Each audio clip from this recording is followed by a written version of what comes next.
Hi everybody, welcome to the Bible study. We continue with Samson and Delilah part 2.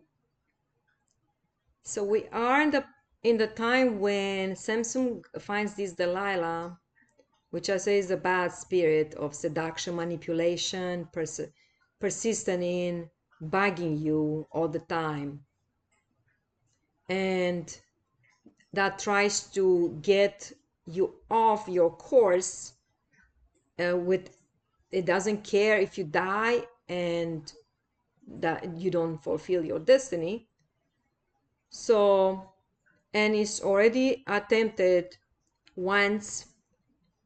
And even though Samson, I say he has strength but doesn't have wisdom and doesn't connect with God only when he gets the strength from God. He doesn't connect with God to ask, what should I do? He got like in her hands, like a octopus got him, and he can't get out somehow. The spirits got him so strong. He probably is trying to get out, but he's always attracted to back to her. So Delilah is a bad spirit. So if you see that and recognize those character in the spirit, those specific ones, run. That's what I'm telling you, run. Let's dive in. So we were like when they get the ropes, the new rope, and tied him. So Delilah took new robes and tied him with them. Then, with men hidden in the room, she called to him, Samson, the Philistines are upon you. But he snapped the ropes off his arms as he they were threads. Delilah then said to Samson, all this time you have been making a fool of me and lying to me. Tell me how you can be tied. He's always playing her for now, but then she's keeping insisting, persistent. It's a persistent spirit. It goes after you. I'm telling you, it's money stake. They wanna, they offer so much money. 1100 shekels. Like that's a lot for each person to give it to him. The Philistines, they give her so much money. Then probably she doesn't have to do all her life. Will be like a rich woman. So she goes. She doesn't care about Samson. It's not the love of his life. It might be on his side, but not on her side. Wouldn't people will get that, like she doesn't love me? She already called these Philistines on me twice. I'm just like, always when I read this, I was thinking like, what is wrong with him? Why he doesn't run away and never come back? Is the spirit that is more like a building an altar, as a spiritual evil altar that makes him pull him back to the same place, pull him back in the same place, and he can't get off. As soon as you break that altar with the evil spirit, but this spirit is, I say, spirit of manipulation, is deception, and has other like persistent and all that destruction, want to destroy the man no matter what. So he's pulling to that, he can't get out. At this time, it looks like he can't get out. He's blindfolded as well, like by her. It's like maybe a veil of, seduction goes on him, and he cannot see the way out. Like I will just run, turn around and run and never go back. But he doesn't do that, unfortunately. He replied, if you wave the 7 braids of my head into the fabric on the loom and tighten it with the pin, I'll become as weak as any other man. So while he was sleeping, Delilah took the 7 braids of his head, wove them into the fabric, and tightened it with a pin. Again she called to him, Samson, the Philistines are upon you. He awoke from his sleep and pulled up the pin on and the loom with the fabric. Then he said to him, how can you say I love you when you won't confide in me? This is the third time you have made a fool of me and haven't told me the secret of your great strength. With such nagging, she prodded him day after day until he was sick to death of it. I told you, is a persistent nagging spirit, and keep telling you don't love me, you don't, you do this, you don't love me. Keep going after him day by day, day by day. Why he's doing there day by day, but it's this is what it is. God allowed this story to be placed in the Bible that we know what is going on around us. Nagging, I say, if it's your wife nagging, is your wife, but this was not his wife. Okay, no matter how beautiful she was, he didn't see beyond that.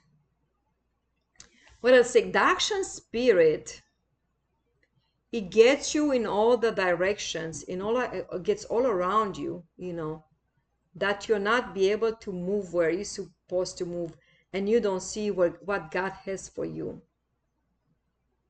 So, and now look at verse 17. So he told her everything. Wow. No razor has ever been used on my head, he said, because I have been a Nazarite dedicated to God from my mother's womb. If my head were shaved, my strength would leave me and I would become as weak as any other man. Wow. That was the thing that God told him not to do, not to get shaved, not to get, to leave the hair, because it's not that the string was in his hair. If you do what God tells you, God helps you as well. It gives you strength than the rest of it. So it was more like isolated from everybody else. And the only one condition was not to cut his hair. Remember that it reminds me of Adam and Eve. You can have any of the fruits in this garden except one.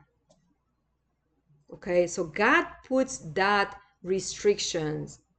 Okay, do not cut your hair because you are dedicated to me from the womb of your mother. Okay, and as Adam and Eve went and they got the fruit, the destruction came over them. Now, not just that, he tells the enemy, the worst enemy, the spirit of seduction, manipulation, and all that. It tells his worst enemy tells that. Trusted her. How can you trust if she already 3 times got the Philistines over you? How you can trust that woman? But I says, the spirit of seduction is hard to get off, because I say it puts a veil over your eyes. You can't even see where you're going, what you're doing, and you just stay there and let the enemy come and surrender you. So be careful out there, and don't think the enemy like you have like, oh yeah, it's holidays, just let me relax, or this is a time when I don't feel the enemy around, doesn't, no, you can't do that. Days and nights pray. Stay in the presence of the Lord. You don't know when the enemy comes to attack you. You have to be ready for anything. Okay? It might be like you feel a time like, nothing is going on. That is your time when God gives you, come closer to God.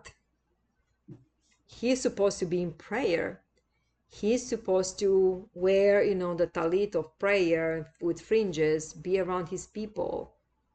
Where is he? He's in the wrong way. All right, let's go next. I know, I'm just trying to see. I do feel sorry for him, as it was a nagging spirit as well. It's a nagging spirit. So we know all the characters of Delilah, that you don't get trapped in that. When Delilah saw that he had told her everything, she sent word to the rulers of the Philistines, Not just the Philistines, the rulers, that the top ones. Come back once more. He had told me everything. So the rulers of the Philistines returned with the silver in their hands. Now, it's too late for Samson to see that she did it for money. Wow. How sad it is. I'm thinking like even Jesus, when he knew one of his followers that he trusted was going to betray him. And now Delilah is betraying Samson. After putting him to sleep on her lap, she called for someone to shave off the 7 braids of his hair, and so began to subdue him, and his strength left him. Now, no matter what they do to him, he cannot fight back. He was fighting back. He broke all those strings, everything. Now, then she called, Samson, the Philistines are upon you, after she did all that. Wow, how sad it is. And I say, even today, I've seen it. I've seen around, people are falling for the spirit of Delilah every day. But this is for us to know, as we are follower of Jesus, not to get trapped in those. Okay, let's go next. Wow. He awoke from his sleep and thought, I'll got out as before and shake myself free, but he did not know that the Lord had left him. The major thing in his life that God told him not to do, he said it to the worst enemy, and he lost the strength completely. Now he's like anybody else. Now the Philistine can't do anything with him. Look what happened next. I say it's a very sad story, and I don't want this to happen to nobody. Okay. Verse 21, then the Philistines seized him, gouged out his eyes, and took him down to Gaza. Binding him with bronze shackles, they set him to grinding grain in the prison. Wow. So now he's blind completely. He is in shackles, and he has to grind. He's in a grinder, a big grinder that he has to push to grind the grains. And whenever they have sometimes oil like olives, is a big rock stone. Wow. So the only thing God taught him not to do, he didn't shave it, somebody else did, but he allowed that to happen. Verse 22, but the hair on his head began to grow again after it had been shaved. For some people, the hair grows very fast, like in 3 months is a long, they have lots of hair. For some people, it doesn't grow almost nothing. But as soon as they shave his hair, I don't know how long he has been there, now he can't see anything. Imagine, he had to be in the time of, like, now he has not strength of, like he was like a Hercules strength, now a strength of a regular person. And that puts lots of effort to push that big stone to grind, the grinder. So he feels for the first time how is like not to see and grind now. Something happened while he is grinding this, like he is in prison. For sure now he has all the time to pray, to talk to God, and to ask for forgiveness. He is not as, pride who he is and what he done. And I say, if you break that seal of the what God puts around us, a seal of protection, is like a hedge of protection like he had around Job, and that is broken. He allowed the enemy himself, because he broken that seal, he broke that, and all these spirits came in and could attack him. Alrighty. Before he was blind in the spirit to see what's going on around him, now he's blind physically. Wow. Oh, already. So we have one more session and we're done with the life of Samson. And I hope you learned something about this. And try to keep saying, what is the spirit of Delilah? And stay away from it. Okay, things that doesn't please God, you shouldn't do. You should do what God wants you to do and always go in the right direction. All right. Hope you enjoyed as much as I enjoy it. Till next time, I say goodbye. Goodbye now.